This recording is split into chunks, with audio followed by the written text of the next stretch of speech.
Hello tout le monde, c'est Florie, la fondatrice de My Blueprint. Bienvenue dans ce podcast intitulé Le Morning de Florie. Pour tous ceux et celles qui me connaissaient, welcome back. Et pour tous les nouveaux et les nouvelles, merci d'être là. Le Morning de Florie, c'est quoi ? Eh bien, c'est commencer ta semaine avec un bon coup de boost pour te faire réfléchir sur ton identité, tes relations et ton organisation. Ensemble, on va réveiller ta conscience, ensemble, on va réveiller ton vrai toi. Et pour cette saison 5, je voudrais vous accompagner dans vos vacances. Je voudrais être avec vous quand vous allez partir. Et oui, comme plus de 60% des Français, on est en été, c'est bientôt les grandes vacances et on est hyper excités à l'idée de s'en aller. Que ce soit plage, montagne, peu importe la destination, les vacances d'été sont les vacances favorites des Français. Pourtant, quelque chose que l'on ne soupçonne pas souvent, c'est que les vacances sont un sujet de stress hyper important chez nous Français. Pourquoi ? Eh bien parce qu'en fait c'est pas si évident que ça que de partir en vacances. C'est pas évident de bien profiter et surtout de bien revenir de vacances en gardant le capital vacances. Est-ce que vous voyez de quoi je parle ? Si c'est pas le cas, je vous invite à écouter ce qui suit. Et si ça vous parle déjà, encore plus, n'hésitez pas à écouter les épisodes qui arrivent. Donc ensemble, on va parler du stress que provoque le sujet des vacances. Pourquoi ce stress ? Comment est-ce qu'on va le gérer ? Comment est-ce qu'on va l'anticiper ? Comment est-ce qu'on va s'organiser pour justement ne pas devenir une victime de nos vacances et ainsi l'éviter ? Parce que, après tout, on a bien le droit de kiffer. Et l'été, c'est fait pour ça, mais les vacances en général. Là, ça marche maintenant, en cette saison. Mais ce podcast-là, réécoutez-le à chaque fois que vous devez partir en vacances. Allez, vous êtes prêts ? C'est parti, let's go, on y va. Dans ce premier épisode, on va parler ensemble du principe de précaution à connaître, quoi qu'il arrive, pour bien profiter des vacances, bien partir, bien revenir. Et sans ce principe-là, peu importe ce que vous mettrez en place, ça ne fonctionnera pas. Ce principe, vous le connaissez tous et toutes, vous l'avez déjà entendu 1 milliard de fois, et c'est sur ça que je vais mettre l'accent. Et dans un deuxième temps, on va parler ensemble aussi des stéréotypes liés aux vacances et des études scientifiques qui sont sorties sur le sujet, pour voir un peu qu'est-ce qu'on a dans notre tête quand on pense aux vacances, et qu'est-ce que ça veut dire partir en vacances vraiment. Parce qu'il n'y a pas que l'histoire des cocotiers, palmiers, montagnes ou plages, il y a aussi tout le stress qui est derrière. Donc, premièrement, c'est quoi ce principe de précaution ? Eh bien, ce principe de précaution, c'est le principe suivant, c'est l'adage que vous connaissez, je vous le donne en 1000, mieux vaut prévenir que guérir. Oui, je sais, vous l'avez entendu 1 milliard de fois depuis que vous êtes petit, votre maman, votre papa, vos grands-parents, tout le monde vous l'a dit. Et c'est quoi le rapport, Florie, vous allez me dire, entre mieux vaut prévenir que guérir et vouloir partir en vacances ? Eh bien, le rapport, le lien entre ça, c'est votre énergie, votre état d'esprit au moment où vous écoutez ce podcast. Allez, je vous donne un exemple. Est-ce que vous avez tous un téléphone ? Je pense que oui. Est-ce que vous avez déjà vu afficher sur votre téléphone le message suivant « batterie faible » ? Je pense que oui aussi. Et est-ce que vous avez déjà expérimenté le téléphone qui s'éteint quand il n'a plus de batterie, qu'il est KO ? Oui. Eh bien, vous, c'est la même chose. Moi, c'est la même chose. On est des êtres humains qui avons de l'énergie, ok ? Et on a des périodes dans nos vies, dans nos années, où il y a des cycles. Et souvent, juste avant les vacances d'été, on est dans un cycle en général où on commence à être en batterie faible. Et on a besoin d'aller se ressourcer. Ça fait 6 mois que le début de l'année a commencé, il s'est passé plein de choses dans nos vies et on va avoir besoin de reprendre un peu d'énergie, de se recharger. Alors comment on fait ? Eh bien, on va en vacances, on part en vacances. Donc ça marche pour les vacances d'été, mais ça marche pour toutes les autres vacances aussi, on est d'accord, parce que avoir des vacances une fois dans l'année, ça ne suffit pas. Bref, c'est quoi la différence entre être en mode batterie faible et être en mode plus de batterie ? Eh bien, la différence, c'est le temps pour se rallumer.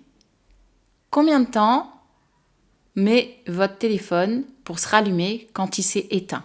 Il y a toujours un délai, n'est-ce pas ? Vous devez le charger un certain temps et ensuite il se rallume. Alors que quand il est en batterie faible, comme il ne s'est pas éteint, vous le mettez à charger et il reprend de la batterie rapidement.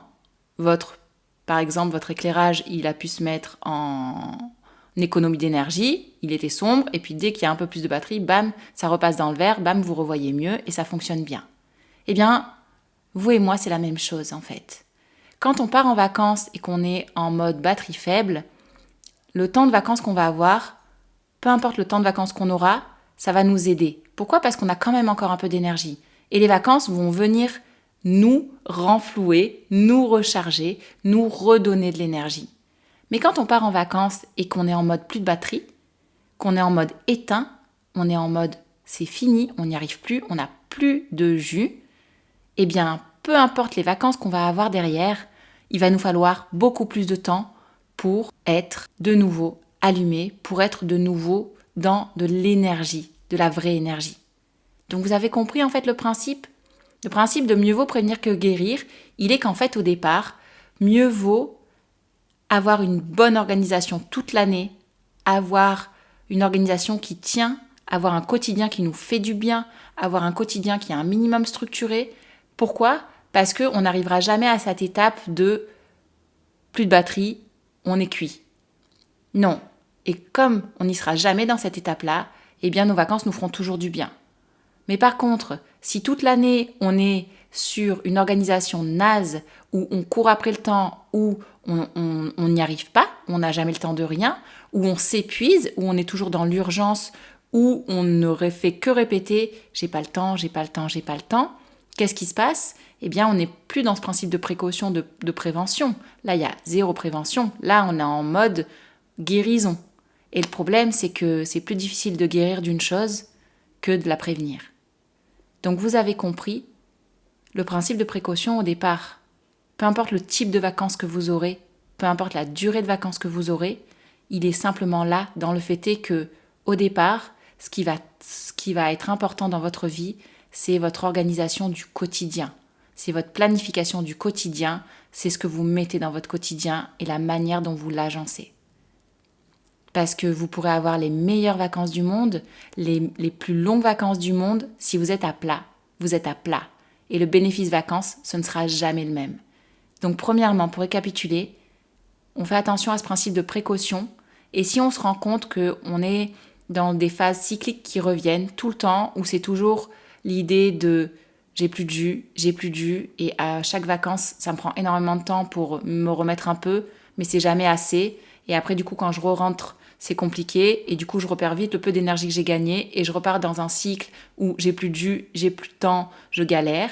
Et bien là, il faut se poser les vraies questions, et il faut aller approfondir, et il faut peut-être partir sur une formation de gestion du temps pour reprendre les principes de base. Ok ? Parce que la prévention, elle passe par là aussi, de se dire parfois, j'ai pas les compétences, les connaissances, il faut que je les ai. Parce que je vous rappelle, je vous le dis régulièrement, dans apprendre à s'organiser, il y a le mot apprendre. S'organiser, ce n'est pas quelque chose d'inné, ça s'apprend. Il y a une science de l'organisation. Et une fois après que vous l'avez appris, que vous avez les bases, ça fonctionne tout le temps. Bref, ça, c'était le premier principe que je voulais aborder avec vous, et celui sans lequel on ne peut pas avancer en fait.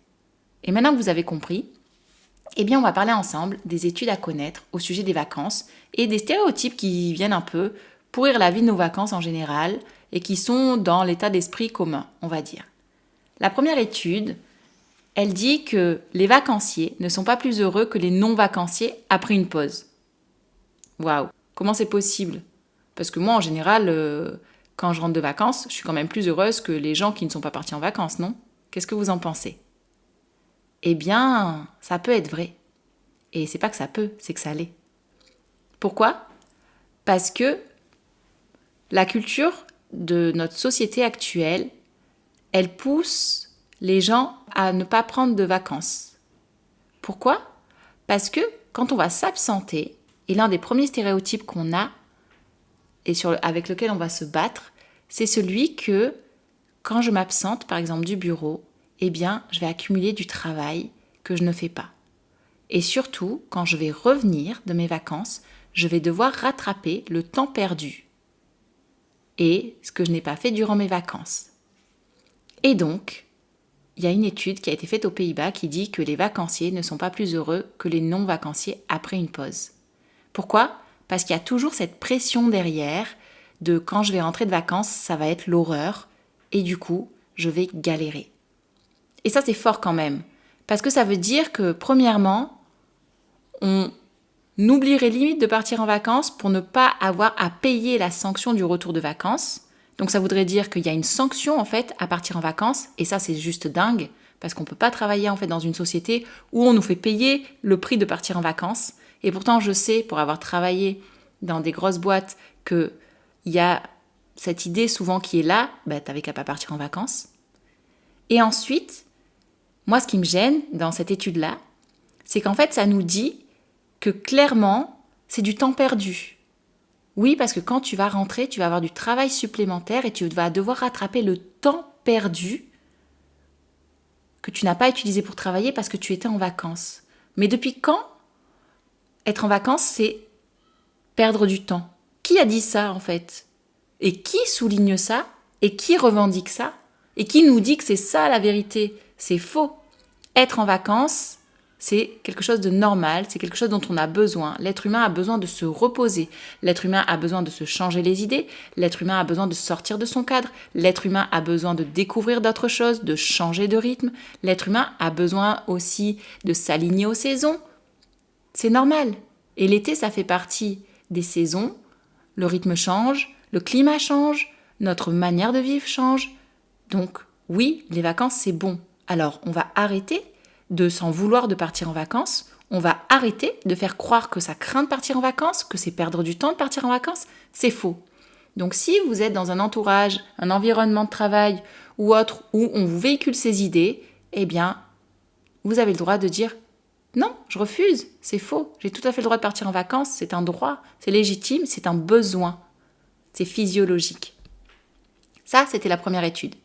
La deuxième étude, elle dit que, par exemple, plus de la moitié des travailleurs aux États-Unis, plus de 52%, laissent au moins sur leur compte vacances des jours inutilisés. Et c'est pareil pour la France. Pourquoi ? Eh bien, c'est pour la même raison que je vous évoquais tout à l'heure. C'est-à-dire que le stress de avant partir en vacances, ce que ça implique, et le après les vacances, vient faire en sorte que les gens ne veulent pas partir en vacances parce qu'ils se disent de toute manière, non mais t'imagines la montagne de travail que je vais avoir pour pouvoir partir en vacances et la montagne de travail que je vais me taper en rentrant de vacances? No way. Et donc du coup, ça amène des gens à être capables de dire non merci, je veux pas de mes jours de vacances. Et j'imagine, et je le sais, je suis sûre que ça vous est déjà arrivé de ne pas avoir utilisé tous vos jours de vacances, que vous soyez salarié dans le public ou dans le privé. Et je suis sûre que pas besoin d'être salarié, hein. Si vous êtes entrepreneur, l'une des tares de l'entrepreneuriat, c'est de ne pas prendre assez de vacances. Pourquoi ? Parce que tout tourne autour de vous, parce que vous ne pouvez jamais partir, parce qu'il y a toujours une urgence, et parce que si vous n'êtes pas là, comment on fait ? Donc, laisser des vacances sur son compte vacances en mode « bon, c'est pas grave, je me les ferai payer » ou « bon, au pire du pire, je vais les perdre parce que de toute manière, non, je peux pas partir en vacances », ça, c'est quelque chose qu'on entend régulièrement, et c'est pas possible, en fait, de vivre comme ça. Si c'est grave de ne pas prendre tes vacances, on est dans un pays qui nous permet d'avoir le plus de vacances. Parce que parfois, quand j'entends les autres pays, ça me fait froid dans le dos. Parce qu'en tant que Française, on a 5 semaines de vacances. C'est un droit. C'est légal. À l'étranger, c'est pas ça, hein, les amis. Par exemple, au Canada, je crois qu'ils ont 2 semaines. Et il faut être content de ça. Mais nous, on a 5 semaines. Donc, pour tous ceux et celles qui les prennent pas, les 5 semaines, vous allez les prendre en fait maintenant. Vous avez le droit d'apprécier vos 5 semaines. Vous n'êtes pas né dans un autre pays. Profitez, les congés payés, c'est une bénédiction et surtout, c'est une denrée rare en fait. En France, on est hyper bien lotis. Et ça, on s'en rend forcément pas compte parce que on vit pas à l'étranger. Mais pour avoir vu ailleurs, je vous dis, profitons. Donc, les congés là qui sont sur ton solde compte que tu n'as pas pris, au lieu de te les faire payer, ok, c'est cool au départ, mais profites-en parce que tu y as droit et parce que tu le mérites en fait. Parce que tu as besoin toi aussi de te reposer. Enfin, la troisième étude que je voudrais vous partager, c'est celle qui dit que prendre des vacances, prendre des congés, c'est une source d'anxiété. Et ça, c'est juste incroyable. Les congés, c'est un avantage qu'on a gagné au fil des années, d'accord ? Mais ça peut devenir une source d'anxiété parce qu'on va entendre des gens dire « j'ai dû travailler une journée de plus pour pouvoir partir en congé. J'avais tellement de choses à préparer. » Et on va pouvoir entendre des gens dire « Oh, je suis tellement stressée à l'idée de la rentrée, rien que d'imaginer tout ce que je vais devoir faire quand j'arrive. » Non mais vous vous rendez compte ? C'est quoi cette histoire ? Depuis quand prendre des congés, c'est une source d'anxiété ? Et il n'y a pas qu'une enquête qui a été faite sur le sujet et qui révèle ça. Et ce qui est fou, c'est qu'il n'y a pas qu'une enquête en France, ni par exemple aux États-Unis, d'accord ? Dans tous les pays occidentaux, c'est la même source de stress, la même histoire d'anxiété. Donc si vous faites partie de ces gens-là qui êtes en stress quand vous pensez au congé, parce que c'est pas tant la destination ou la planification avec votre famille, vos amis ou qui vous voulez, mais c'est surtout le stress que ça amène, le départ en congé, le retour de congé, eh bien, il va falloir écouter les épisodes qui arrivent du podcast parce qu'on va parler de, ok, comment est-ce qu'on fait pour bien partir en congé ? C'est quoi les astuces à mettre en place ? Parce qu'il y a des choses à mettre en place pour aider, pour justement qu'on ne se retrouve pas en permanence dans ce sentiment de stress, ce sentiment de « oh là là, quelle galère !» Et je vais vous apprendre aussi à bien rentrer de congé. C'est quoi les choses à faire et à ne pas faire pour garder son capital vacances qu'on a eu. Donc premièrement, on récapitule. Vous avez compris, il y a le principe de précaution, mieux vaut prévenir que guérir. On s'attaque à notre organisation toute l'année parce que l'idée, c'est pas de partir à plat en vacances. Il faut toujours qu'il nous reste un minimum d'énergie, un minimum de batterie. Et deuxièmement, on arrête de croire que vacances égale fainéantise, vacances égale tu n'as pas le droit, vacances égale tu vas payer au retour. Ici à La Réunion, ils disent tu vas goûter à ton retour. Ok, on arrête ces pensées-là.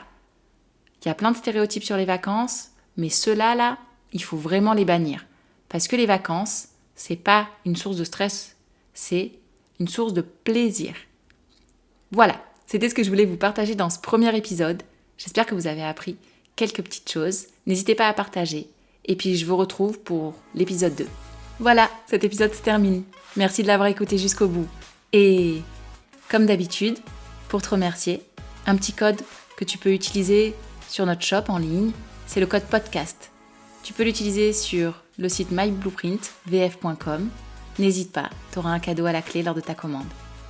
Et si cet épisode t'a plu, n'hésite pas à nous le dire aussi sur la plateforme de podcast sur laquelle tu écoutes, que ce soit iTunes, Spotify ou autre. Tu nous mets 5 étoiles ou un commentaire, ça nous fait toujours plaisir et puis ça nous aide à diffuser encore plus. Tu peux aussi partager à un ami, une amie, un voisin, un collègue de travail, à ton boss, pourquoi pas. En tout cas, au plus on diffuse, au plus on impacte. Et moi, je te dis à bientôt pour un nouvel épisode. Bye bye!